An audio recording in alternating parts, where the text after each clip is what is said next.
کہ وہ صرف نجمہ کا ہو کر نہیں رہ سکتا تھا، ساری زندگی یوں بھی تو نہیں گزر سکتی تھی۔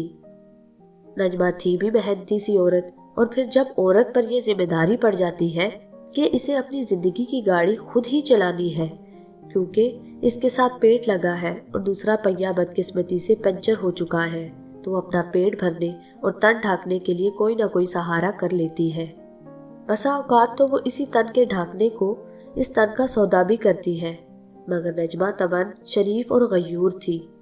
گھروں میں کام کرتے ہوئے اس نے جیسے تنکا جوڑ کر اپنا گھونسلہ بھی بنا لیا تھا، اور زندگی گزارنے کے لیے بہت سے کام بھی کیے تھے۔ کسی ایک بیگم صاحبہ کی مہربانی سے اس کو ایک پرانی سلائی مشین مل گئی تھی۔ مشین تھی تو پرانی، مگر چلتی تو تھی۔ نجمہ کو مشین چلانا آتی تھی، مگر کپڑے سلائی نہیں کر سکتی تھی۔ سلوار قمیض کی سلائی سیکھنا تو ایک صبر آزما مرحلہ ہوتا ہے۔ جہاں ہر روز پیٹ بھرنے کے لیے کام کرنا ہو، وہاں ایسی تربیت حاصل کرنا دشوار تھا۔ اس نے سرہانے، بستر کی چادر، رضائیاں اور روٹیوں کے لیے کپڑے وغیرہ بنانا شروع کر دیے۔ محلے میں وہ انتہائی کم معاوضے پر یہ کام کرنے لگی۔ ایک اور بیگم صاحبہ نے نجمہ سے مساج کرانا شروع کیا، تو اس نے یہ کام بھی آسانی سے کر لیا۔ ساتھ ہی اس نے ویکس کریم بنانا سیکھ لی۔ یہ اس کی زندگی میں اس کے لیے ایسا موقع تھا کہ جس نے اسے برتن اور کپڑے دھونے کے کام کرنے کے بجائے نسبتاً بہتر کاموں کی طرف مائل کیا۔ چینی اور لیمو ملا کر گھنٹوں کی محنت سے وہ ویکسنگ کریم بناتی، اسے مرتبانوں میں بھر کر بیوٹی پارلرز پر بیچتی، اور اس کے علاوہ وہ گھر گھر جا کر خواتین اور لڑکیوں کی ویکسنگ اور مساج بھی کرنے لگی تھی۔ اس کام میں جو پیسہ اسے ملنا شروع ہوا وہ انتہائی معقول تھا۔ اس نے کرن کو اسکول میں داخل کروا دیا، اور اسکول کے بعد کرن ماں کے آنے تک سورج کی کرنوں کی طرح محلے کے ہر گھر میں جھانک کر آتی تھی۔ ماہوں سال گزرتے گئے، اور محنت کر کر کے نجمہ نے 14 انچ کا ایک ٹیلی ویژن بھی لے لیا، اور 8 کیوبک فٹ کا ایک سیکنڈ ہینڈ فریج بھی۔ اس سے قبل تو وہ سالن بھی پڑوس کے فریج میں رکھواتی تھی، اور محلے کے مختلف گھروں سے برف مانگ مانگ کر گزارا ہوتا۔ سب سے اہم چیز موبائل ٹیلی فون تھا، جس کی وجہ سے اسے جگہ جگہ پوچھنے نہیں جانا پڑتا تھا، بلکہ اس نے اپنا رابطہ نمبر سب بیگمات کو دے رکھا تھا۔ ایک ڈائری بنا کر اس نے سب بیگمات کے رابطہ نمبر اس میں لکھ لیے تھے۔ بڑے منظم طریقے سے نجمہ نے ایک موبائل بیوٹی پارلر چلانا شروع کر دیا تھا، جو ایک ٹیلی فون کال کی دوری پر تھا۔ نجمہ کو اپنا حلیہ بھی قابل قبول رکھنا پڑتا تھا، کیونکہ اب اس کا جانا بڑے بڑے گھروں میں ہوتا تھا۔ کرن جو کسی دیو کی طرح بڑھتی چلی جا رہی تھی، اب 8ویں کلاس میں پہنچ چکی تھی۔ اسے اسکول کے بعد نجمہ کی ہدایت تھی کہ پڑوس کی خالہ کے پاس چلی جایا کرے، اور ماں کے آنے تک وہی رہے۔ مگر بچپن سے لگی ہوئی گھر گھر گھومنے کی عادت کیسے چھوٹتی؟ جاتی تو وہ خالہ سگرا کے گھر ہی تھی، مگر کھانا وانا کھا کر وہ محلے کے سیر سپاٹے پر نکل جاتی، گھر گھر کی خبر لیتی، ادھر کی بات اٹھاتی، ادھر کو پہنچاتی۔ لڑکیوں کی عشقیہ داستانیں، منگیتروں کے پیغامات، شوہروں کے رومانس اور اسی طرح کی باتیں سنتی ہوئی وہ ہفتوں کے بجائے دنوں میں جوان ہو گئی۔ نجمہ کو شروع میں اعتراض ہوا جب اس نے ماں سے اصرار کر کے اپنی آئی برو کو کماندار بنانا شروع کیا، اور ماں سے ویکسنگ بھی کروائی۔ کوئی ضرورت نہیں ہے کہہ کر نجمہ نے اسے ٹالا، مگر اس کی ضد جاری رہی۔ اماں دیکھو تو کیسا مردوں جیسا چہرہ لگتا ہے، اور مردوں کی طرح بازو اور ٹانگیں۔ کرن نے شلوار کا پائچہ اٹھا کر ماں کو دکھایا تو نجمہ کی ہنسی نکل گئی۔ میرے لیے اور بکھیڑے کم ہے جو اب میں تیری مصیبتیں بھی کروں؟ نجمہ نے ٹالا۔ بس اماں تو ایک بار کر دے اور مجھے سکھا دے، پھر میں خود ہی کر لیا کروں گی۔ مجبوراً نجمہ کو سب کرنا پڑا، اور جب وہ اپنی بیٹی کی ویکسنگ کر رہی تھی تو اسے اندازہ ہوا کہ اس کی بیٹی کا رنگ بھی صاف ہو گیا تھا، اور اس کے بازو اور ٹانگیں کتنے سڈول ہو گئے تھے۔ آئی برو اور بالائی لب کے اوپر جب تھریڈنگ کر کے فارغ ہوئی تو اسے اپنی بیٹی کیسی مختلف لگی، کتنی پیاری۔ ٹکر ٹکر وہ اس کا منہ تکے جا رہی تھی۔ کیا ہوا اماں؟ کرن شرما گئی۔ کچھ نہیں، بس ویسے ہی، نجمہ گڑبڑائی۔ ایسا لگ رہا ہے جیسے میرے سر پر سینگ نکل آئے ہو اماں۔ کرن ہنسی، اس کا چہرہ دمک رہا تھا اور آنکھیں بول رہی تھی۔ اس کے دائیں رخسار پر ڈمپل اور بائیں طرف تھوڑی پر تل۔ نجمہ مبہوت سی ہو گئی۔ اسے لگا اس نے سالوں اپنی بیٹی کو نہیں دیکھا۔ ڈر لگ رہا ہے کرن تجھ سے، اس نے غائب دماغی سے کہا۔ غریب اور تنہا عورت ہونا کیا کم عذاب ہوتا ہے کہ اوپر سے بیٹی بھی ایسی دے دی کہ میں ہولنے لگی ہوں۔ کیا کیا ہے میں نے اماں؟ وہ حیران ہوئی۔ کچھ نہیں، اماں نے بات بدلی۔ چل اٹھ، مجھے روٹی ڈال کر دے، بھوک لگ رہی ہے۔ وہ بھلا کس طرح کرن کو کہتی کہ وہ اس کے حسن سے ڈرنے لگی ہے، جسے دیکھ کر نجمہ ٹھٹک گئی تھی۔ اب اس کے حسن کی خوشبو اس کے گھر سے نکل کر گلی محلے میں پھیلے گی۔ غریب کی گدڑی میں پتھر ہی اچھے لگتے ہیں، اس میں لال کہاں رکھنے کی گنجائش ہوتی ہے، نجمہ نے سوچا۔ اب خالہ سغرا سے کہوں گی کہ اس کے لیے کوئی مناسب رشتہ نظر میں رکھے۔ میں گھر بنانے میں لگی رہی اور میری بیٹی چپکے سے جوان ہو گئی، مجھے علم بھی نہ ہوا۔ رات بھر وہ سو نہ سکی، اسے ایک نیا خوف لاحق ہو گیا۔ اسے گھر سے باہر نکلتے ہی بے سکونی شروع ہو جاتی اور پوری کوشش کرتی کہ وہ کرن کے اسکول سے لوٹ کر آنے سے قبل لوٹ آئے۔ کرن اسے ایک خزانے کی مانند لگتی تھی، جس کے چرائے جانے کا خدشہ اسے لاحق رہتا تھا۔ خالہ سغرا سے اس نے کہہ دیا تھا کہ اس کی غیر موجودگی میں کرن کا زیادہ دھیان رکھا کرے، اور یہ کہ نظر میں اس کے لیے کوئی رشتہ بھی رکھے۔ نجمہ کو کرن کا ہر انداز مختلف لگنے لگا۔ وہ بیٹھے بیٹھے اسے گھورنا شروع کر دیتی۔ یہ کیا طریقہ ہے مٹک مٹک کے چلنے کا؟ یوں ہی خواہ مخواہ کرن کو ایک دم ڈانٹا۔ میں کہاں مٹک کر چل رہی ہوں اماں، ہمیشہ یوں ہی تو چلتی ہوں۔ کرن روحانسی سی ہو گئی۔ نجمہ کو شاید اندازہ ہی نہیں تھا کہ اس کی بیٹی عمر کے اس خطرناک دور میں داخل ہو رہی ہے جسے جوانی کہتے ہیں۔ کپڑے کیوں اتنے تنگ کر لیے ہیں تم نے؟ اس کی پھنسی ہوئی قمیض دیکھ کر اس نے ٹوکا۔ خود ہی تنگ ہو گئے ہیں اماں، میں بڑی بھی تو ہو گئی ہوں، وہ ناراضگی سے بولی۔ 2 سال پرانی قمیض ہے، نئے کپڑے بنوا کر نہیں دیتی ہو، خرید کر بکسوں میں بند کر دیتی ہو۔ بڑی ہو گئی ہو، نجمہ جیسے بے خیالی میں بدبدائی اور اپنی گردن اٹھا کر اسے گھور کر دیکھا، یوں کہ کرن کو اپنی کہی ہوئی بات پر بھی جھجک ہوئی اور ماں کی ذہنی حالت پر شبہ بھی، اور نجمہ کا دل عجیب سی خواہشیں کرنے لگا۔